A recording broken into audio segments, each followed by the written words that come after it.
The United States comes out of World War II basically an unparalleled in terms of its world power. It's the top dog. It has three major advantages that nobody else has. First of all, the United States was relatively untouched physically by the war. I'm talking about its infrastructure. Look at the Soviet Union. Look at Germany. Look at all of the major European nations. They're all in rubble. The United States, however, is not. Another major advantage is the fact that the United States does not suffer as many casualties as their allies. The United States we usually estimate about 400,000 killed in World War II. Compare that now to the Soviet Union, losing as many as 35 million. The final and biggest advantage that the United States has is atomic weapons. For 4 years, it has a monopoly of nuclear weaponry. Then the Soviet Union, even though it has a large military, cannot compete on that kind of level until we get into the 1950s.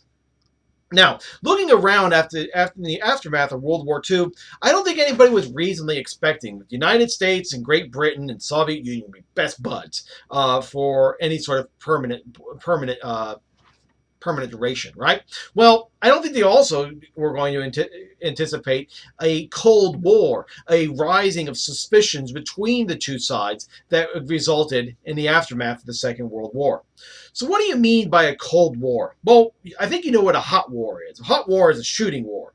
A Cold War is basically going to involve two sides completely suspicious of one another. And basically what you're going to have is an arms race. So with weapons pointed at one another. Don't call it a balance of power. Really what this is a balance of terror. A good example of how this works is by a U.S. TV reporting team that shows up in Russia talking to Russian college students. The Russian students were complaining about all those American missiles aimed at the Soviet Union.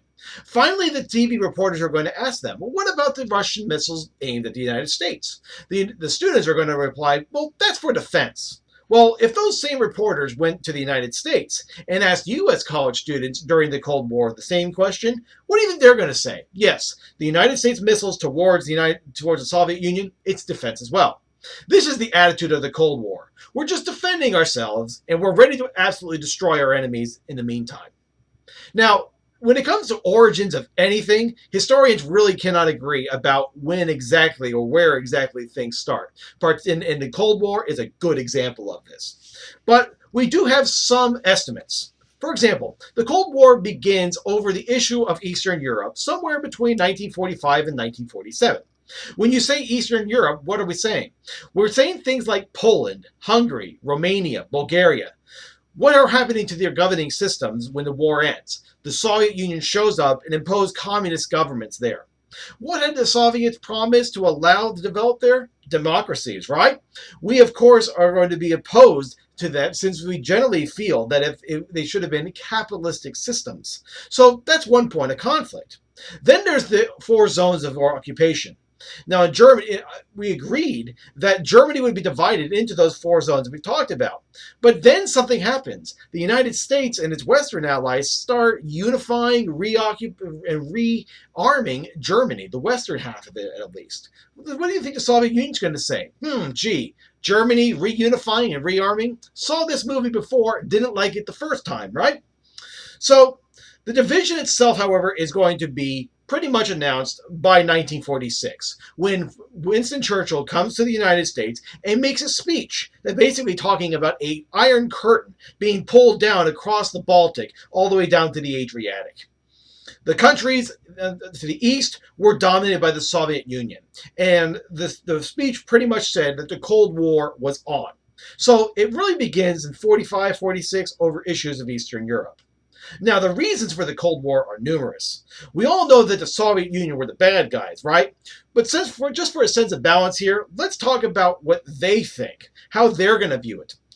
Or at least let's put ourselves in their shoes. When we here in the United States consider it to be reasonable that a country that was our enemy, like the Soviet Union, be able to control areas like Mexico and Canada and arm them to the teeth, would you be okay with that? Well, why would you expect the Soviet Union to allow the United States and its Western allies to arm and control Poland, Romania, and Bulgaria, and have troops right up to their borders? I mean, after all, Poland is highway number one for invasion of Russia or the Soviet Union. We are, of course, for peace. We are for the promotion of freedom. But they're not going to like it any more than we would if we were in their shoes. They weren't going to like the idea of us being right next to their borders, armed to the teeth, any more than we would have liked it to doing it to us. Now, I'm not saying that we're not the good guys, excuse me. Of course not. But at least think about it from their perspective so that you can understand what the Cold War really was. A second point, do you remember that Lend-Lease Act? Well, as soon as the war ends, we call for an end to the Lend-Lease. Now, it sounds perfectly reasonable from our perspective, of course. But from their perspective, the Soviet perspective, considering how much they lost during the war, does it look fair? So you can possibly see how this action is also going to make the Soviet Union unhappy with the United States. Finally, FDR dies in April of 1945, and Harry Truman becomes president of the United States.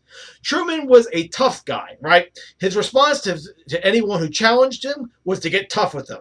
So when the Soviet Union did things that he didn't like, he got tough. He cut off aid and started making threatening noises. So if you're thinking about reasons for the Cold War, you need to consider the perspective of the Soviet Union, in addition to our own perspective, in order to understand how it began.